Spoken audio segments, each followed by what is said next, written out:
Now if you own iPhone 12 Pro Max and want to get a new iPhone 14 Pro Max, then by the end of this video, your doubts about whether you should go for, as we have seen a couple of great updates on the iPhone 14 Pro Max which you guys like the most. But before moving on, make sure to subscribe to the channel. Now as iPhone 14 Pro Max is a newer generation of iPhone, we have seen a lot of updates compared to the iPhone 12 Pro Max. And one of the most important one is its display, and I'm not talking about dynamic island. Yes, it is a new thing and everyone loves the new dynamic island, but there are other things you have to keep in mind while getting the iPhone 14 Pro Max over 12 Pro Max, as iPhone 14 Pro Max comes with LTPO Super Retina 120Hz display, which can go from 1Hz to 120Hz depends on your usage, and trust me, this feels so smooth. And one big update is its 2000 nits peak brightness. iPhone 14 Pro Max has the brightest mobile display so far, so if you use your phone under sunlight, then you'll feel a big difference between iPhone 14 Pro Max and 12 Pro Max. Now if you talk about iPhone 12 Pro Max, it only comes with 60Hz OLED panel with only 1200 nits peak brightness. So if you are switching, you will feel a big difference between 14 Pro Max and 12 Pro Max displays. Let me know in the comments, are you guys willing to update from 12 Pro Max to 14 Pro Max, and which features you like the most on iPhone 14 Pro Max? The biggest update in numbers you guys will going to see on the iPhone 14 Pro Max is its cameras. There is no brainer that iPhone 12 Pro Max will head up against iPhone 14 Pro Max, as iPhone 14 Pro Max comes with 48 megapixel main shooter, 12 megapixel ultra wide, 12 megapixel telephoto, and 12 megapixel selfie shooter.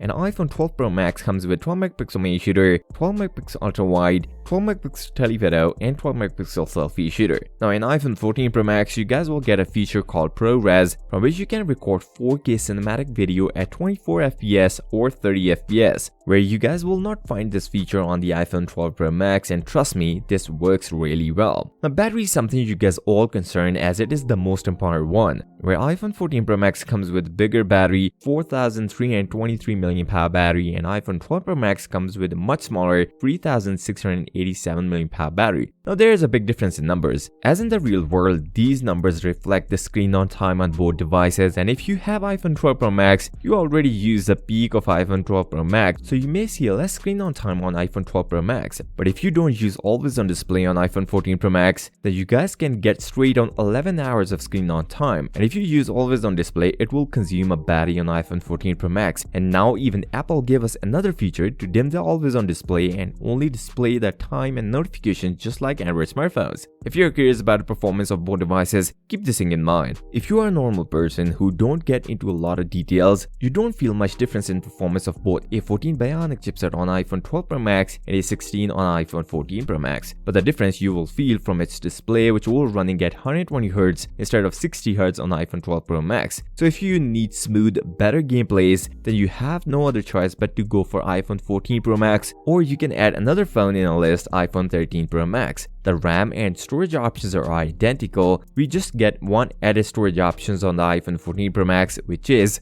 1TB, except that both phones comes with 6GB of RAM and 128GB as a base model. If you guys are curious, can foldable phone beat the candy bar phone? Then make sure to watch this video and don't forget to subscribe to the channel. I'll catch you in the next one. Peace out.